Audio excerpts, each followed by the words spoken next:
Welcome back.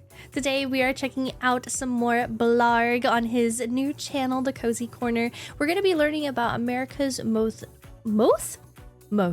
successful sociopath. I like these. It's definitely a different vibe from him. Really enjoyed all the ones so far. Very cozy, which I think I see why the name is what it is. I really hope that you've been enjoying these, and make sure you go check out this channel from him if you haven't already. If you are new here, please do consider subscribing. It'd really help me out, and I'd very much appreciate it. Thank you. Are you ready? Let's go.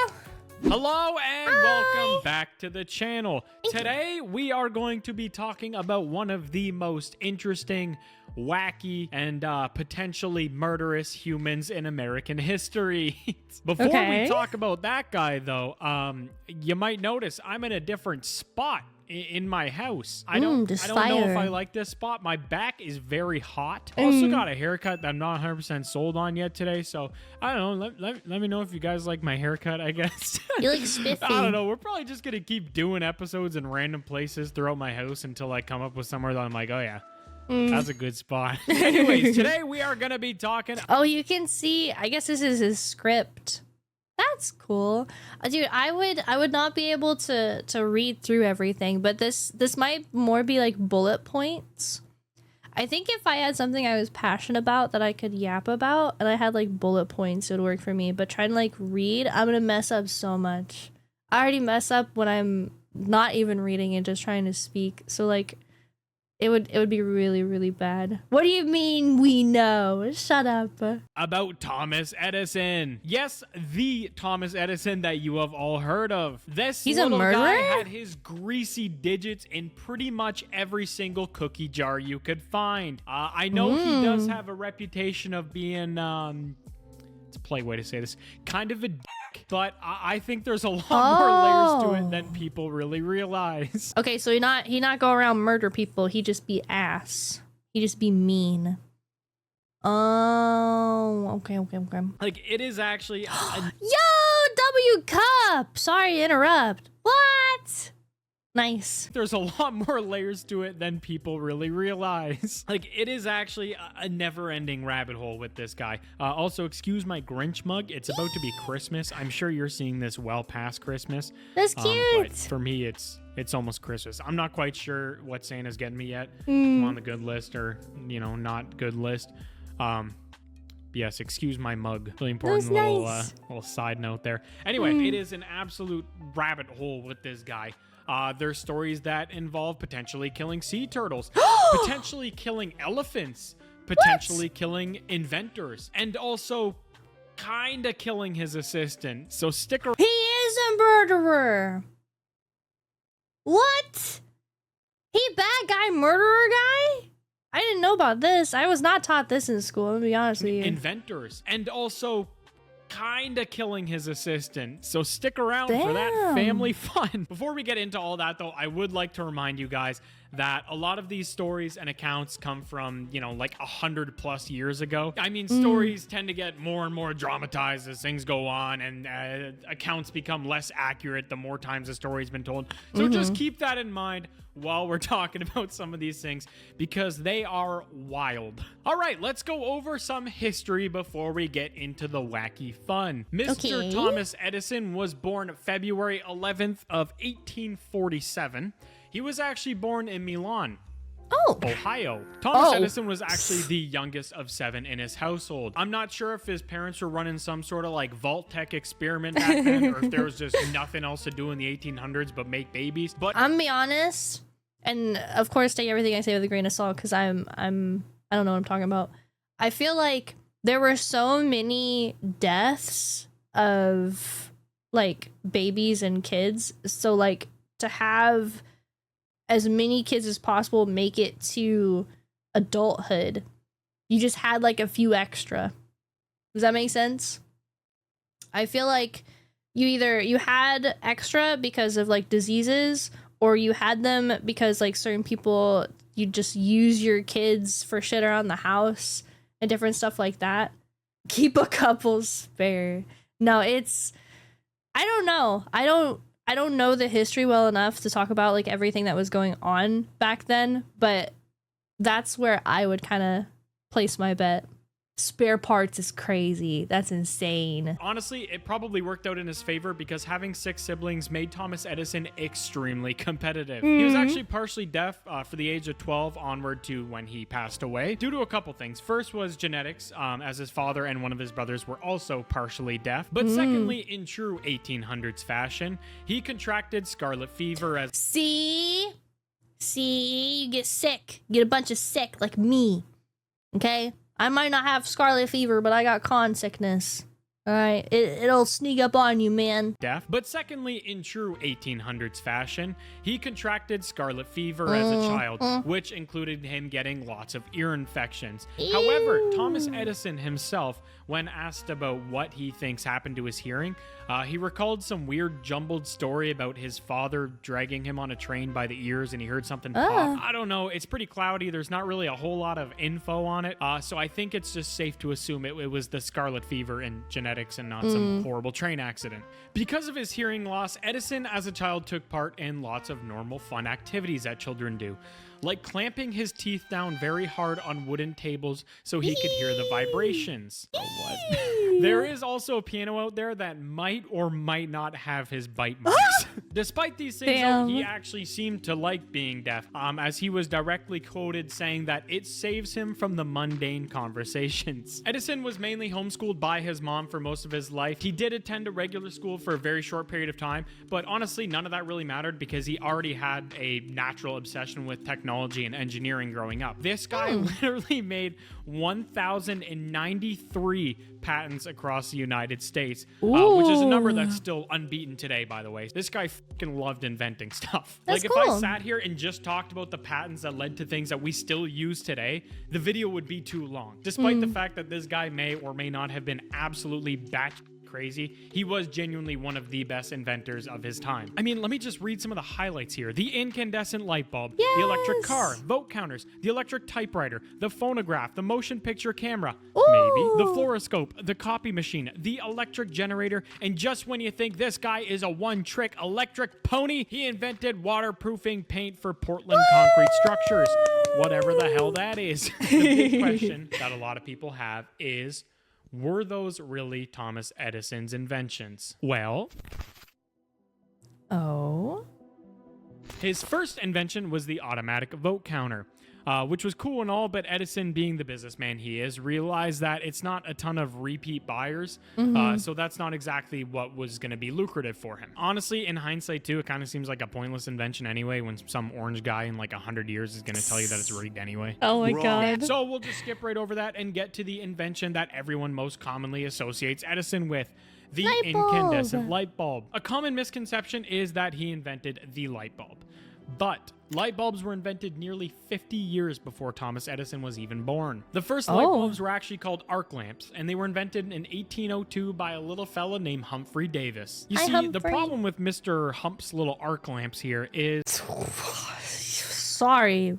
Can you tell me that nickname one more time? Fella named Humphrey Davis. You see, the problem with Mr. Hump's little arc lamps here is that they were far too bright for indoors, expensive to maintain, and a very short lifespan. So Mr. Thomas Edison, who was probably sick and tired of using his iPhone flashlight, decided to invent a light bulb that was safe, efficient, and can be used indoors. The numbers are a little shoddy here, and by that, I mean they're not even close. But it's reported that Edison tried somewhere between 300 and 1,600 different filaments for his incandescent light bulbs. He even tried using a fucking turtle.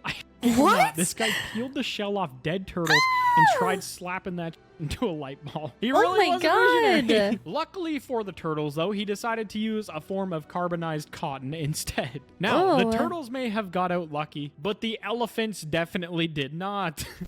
What? I'm going to preface this. Please take this this section with a very, very large grain of salt because this one has the most red flags and conflicting statements about it. If this one is true, holy sh**, is it a wild one. I gotta Oh, give you some no. backstory for this one.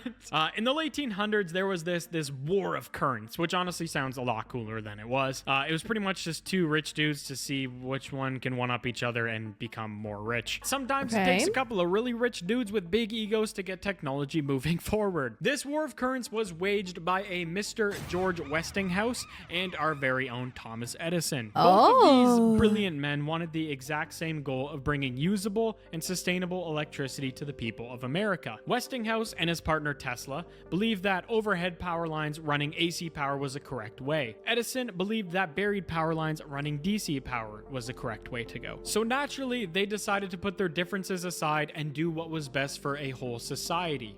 No. I'm kidding. Edison started killing dogs. Yeah. Why?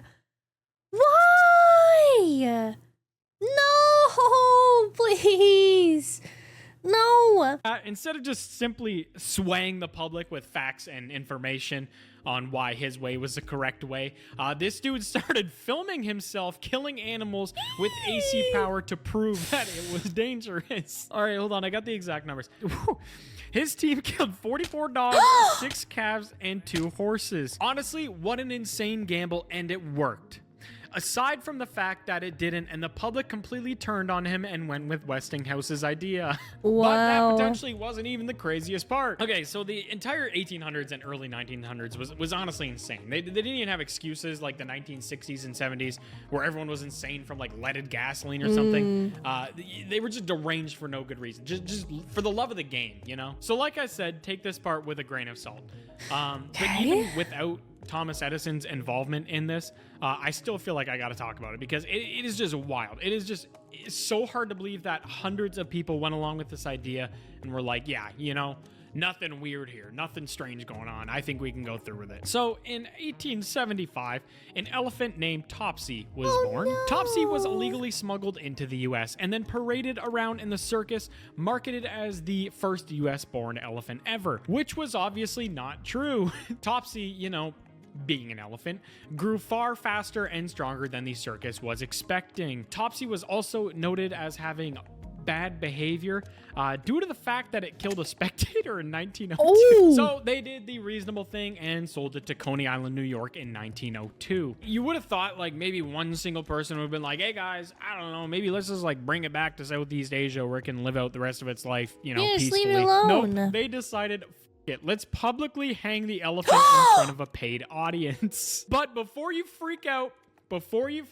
somebody with a brain, somebody with logic finally stepped into the situation. The ASPCA stopped the show before it could happen and said, guys, you cannot just hang an elephant. You need to poison and electrocute it as well. So my that being God. said, Topsy was brought in front of a crowd of 1,500 people and 100 members of press, where it was strangled with a steam-powered rope, poisoned with cyanide, and electrocuted to death. All of that followed by a pleasant golf clap from the crowd. Luckily for Topsy, electrocution was deemed the final cause of death. But it's not all doom and gloom. Apparently, Topsy's skin was made into a lovely chair, and her charred legs were hollowed out and turned into umbrella holders.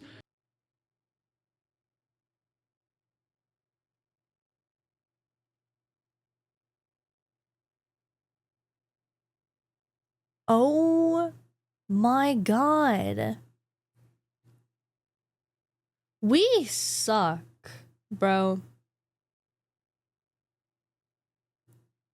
We suck. I want to believe that it's not that bad anymore and that we treat animals with a lot more love and care. But humans fucking blow. I'm gonna be honest with you. Oh my God. I hate hearing stories about this too. Because like animals born and living in like captivity their entire lives and they just have like such a sad end. It's absolutely heartbreaking, I'm gonna be honest. Like damn. That's real big sad. So that's something. So that part is all clear as day and well documented. Where we get a little bit cloudy is Thomas Edison's involvement. So one of the biggest things linking Thomas Edison to this incident, my apologies, this performance. The company that made the device for the electrocution was called Edison Manufacturing. And the ones who made the film were called Edison Film Company. So that in itself obviously is not a great look for Edison, but Edison himself was never actually at the event. It feels weird calling an event like it's a NASCAR race or something. So yeah, Edison was never actually there the day that Topsy was electrocuted, and the war on currents was pretty much over with him losing to Westinghouse well before all of that happened. So despite those being facts, a lot of people believe that he was behind the scenes getting his greasy little fingerprints all over it. Some people seem to think he just wanted to be involved out of like pure spite for losing the war of currents. I find that kind of a stretch, but also a lot of people think that he just wanted to be involved in filming the very first death on camera. One of the biggest flaws in the theory that Edison was involved with the killing of Topsy is the fact that Edison wasn't even a part of Edison Manufacturing by the time of all this happening. He was actually bought out by GE and had moved on in this point of time. From what I could find, he was still part of Edison Film Company though, but he was allegedly pretty hands-off. So this may very well be a case of misreporting or a story being retold so many times that it became cemented in reality despite not fully being true. That, or Edison, being the madman he was, saw that the public wasn't exactly happy about the charred elephant and decided to hide his fingerprints. The unfortunate reality is we will probably never know, and the truth is more than likely lost to time. At this point, you're probably thinking, wow, turtles, dogs, calves, horses. That Edison guy, he sure does sound like a goofball. A goofball? At least he doesn't kill people, right? Right?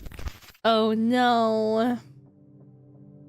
Cut to October 4th, 1888. A lovely fall day, a 47-year-old Louis LaPrince carries out a large wooden box held up by four legs and places it in the yard of his father-in-law. What you're looking at now is the footage that came from that wooden box. This was the very first motion picture, and Louis LaPrince had created the very first video camera. LaPrince knew he was onto something special here. He planned on perfecting it over the next couple of years, and in 1890 bringing it to New York to have the very first motion picture screening. Given the fact that this is probably the first time a lot of you guys have heard his name, I'm gonna let you guess what happens next year. Yeah, he might get a little bit murder. There might have been a small bit of murder happening. Ain't gonna lie to you. That's right. Mr. Prince never made it to New York. His cause of death? Well, that's where things start to get real messy. One day, Prince just vanished. No note, no witnesses, no clues, nothing. Within a few weeks of Prince's mysterious disappearance, a little somebody by the name of Thomas Edison just happened to file a preliminary patent for, yup, you guessed it, a motion picture camera identical to Prince's design. You could make the argument that given they were in the same time period with the same technology, trying to invent the same thing, that it was just a crazy coincidence. Well, this wasn't Edison's first time filing a patent for a motion picture camera. Edison had actually previously filed patents of his own for motion picture cameras, and none of them were anything like Prince's design. But then suddenly, a couple weeks after Prince's mysterious disappearance, he submits a patent design that is almost identical. Okay, fair enough. But Edison was running nearly countless projects and companies by this point in his life, so maybe it wasn't actually him who made this design for this new patent. Well, that would actually be correct. Edison passed off the task of perfecting the motion picture camera to his associate, William Dixon. So there it is, all cleared up. Edison's never heard of Prince's patent, and Dixon was the one who stole the design after he disappeared. Nah, I'm just kidding. Sometime in the late spring of 1891, after Edison's invention of the kinograph or motion picture camera, when it's been revealed to the world, a now widowed Mrs. Elizabeth Prince was taking a boat ride from Jersey to Manhattan. Still absolutely fuming that Edison had the balls to steal her husband's design and pass it as his own just weeks after his disappearance. And that is when she spots the big man himself, Thomas Edison, on the same boat ride that she's on, talking to somebody that she recognizes. The man that she recognized was named William Guthrie. So who the hell is William Guthrie, you might ask? None other than the man who acted as Louis LePrince's patent advisor. Holy moly. So where does all of this lead us? Did Edison really have Prince killed so that he could claim the motion picture camera? Oh, absolutely. Or was it simply a case of him being the easiest target to explain the disappearance of Louis LePrince? Honestly, that's kind of the part. We really don't know and may never know. There is a crowd that likes to point out that LePrince was probably in complete financial ruin from all the R&D by this point. So he might have just said, you know what, screw this. That's not my problem anymore. Now it's my family's. See you later. However, it seems very odd to do this once you've finally struck gold and did actually create the very thing that you were seeking to create. So was Edison that desperate to claim the invention for himself that he would have someone killed? I did actually find one single article from ScienceDirect.com labeled as opinion. And it claims that they found a journal page from Edison's personal journal dated September 20th, 1890 that reads, "Eric called me today from Dijon. It has been done. Prince is no more. This is good news, but I flinched when he told me. Murder is not my thing. I'm an inventor, and my inventions for moving images can now move forward." I call hard fucking cap on this one. The wordage is really, really weird on that, unless that's just like, I don't know, not exactly what it actually says. That the way it's written out is weird to me. It's like somebody asked AI to incriminate himself. Edison may have been a lot of things, but stupid enough to like literally write down details about murder on paper. It just seems like a bit of a stretch. So this is unfortunately another situation that will fall to personal opinion and subjectivity. Maybe in the future, somebody will find out what happened to Prince so his family can finally find peace. But in the meantime, let's talk about somebody who definitely died. I feel like that might have been a little too cheery. X-rays. Okay. So again, this one will need some more backstory and some context. This is actually the story that got me interested in learning about Edison. In order to fully explain this one, I need to teach you guys about X-rays. So put your learning cap on and let's get cooking. X-rays were discovered in 1895 by William Röntgen. The term X-ray actually came from Röntgen not knowing what type of radiation it was, so he kind of just used X as a placeholder and it ended up sticking. Röntgen unknowingly discovered that if you send extremely high voltage through a Crookes tube, which is essentially a glorified light bulb with some fluorescent dust in it, it would cause very high energy electrons to interact with electronically charged anode, causing electrons to abruptly change courses and stop, almost like a car swerving out of the way from a pedestrian into a brick wall. When this my brain. Did you guys write that down? Because, oh no. This impact happened, it caused electrons to dissipate their energy, not only into heat, but also into electromagnetic wave that we now known as X-rays. So for a medical X-ray back then, you would send high voltage to this Crookes tube, having a fluorescent sensitive screen behind the subject you're trying to X-ray. And because of the difference in density between bones and skin and muscle, if you left it there for a little while, you would end up with a nice little photo of the spooky, scary skeleton living inside of you. At this point, you're probably thinking, hey man, that's cool, but where does our favorite little capitalist come into play? Obviously, X-rays had a huge potential in the medical industry, but before they could have a practical use, Edison realized that there was an issue. X-rays just took too long. When Röntgen wanted to prove his X-ray findings, he thought, okay, this could be extremely dangerous, and we don't know the side effects of these X-rays. Who is a completely expendable person that I could test my findings on? Oh no. His wife. He subjected the hand of his wife to over 15 minutes of X-rays to get the very first photo of the human skeleton in a living person. For context, that same X-ray nowadays would take roughly 1/50th of a second. That 15 minutes was just a hand. For a leg, it could take nearly an hour. If someone is bleeding out from a bullet that you're trying to find, you don't really have an hour to kill. It needed to be quicker. So in 1896, Edison revealed the fluoroscope to the world, a machine capable of showing a continuous X-ray feed rather than one single image. Now, naturally, he needed to show the world this incredible invention. So him and his assistant packed their bags to show off the fluoroscope to any potential buyers. Of course, Edison, not knowing the side effects yet, opted out for being the one to demonstrate his machine and instead decided his assistant was the man for the job. So his assistant would show off how it works using one of his hands until that hand would eventually get burned, when he would swap to the other hand back and forth until he got some unsurprising bad news. Oh, no. As an absolute shock to nobody at all, he developed cancer in his hands. Doctors removed his fingers. Man. Doctors removed his fingers hoping that it would help quell the cancer. Unfortunately, that did not work, so they took his entire hand. When the cancer still continued to spread, they took his arms and he was able to live out the rest of his life as a lowercase I. He died of cancer in October of 1904. After this happened, Edison, who was really feeling the burden of being on the forefront of technological advancement, left us with one extremely powerful and meaningful quote about radiation. He said, "Don't talk to me about X-rays. I'm afraid of them." So to wrap this up, was Edison just an easy target being slandered at every possible turn? Or was he truly this batshit insane businessman willing to do literally anything to succeed? The answer probably lies somewhere in between. One thing we do absolutely know for certain, though, is that he did not live a boring life. Thank you guys so much for watching the video. Subscribe if you've been enjoying the content, and I will see you later. Yay! Okay, all right. So I might have classified him as a bad guy murderer guy because he's a sociopath, and then I was wrong on it just being that. But it turns out he actually might be a bad guy murderer guy. I did not know really any of this. I had very surface level knowledge of Edison, so I really like this. Very, very nice little deep dive.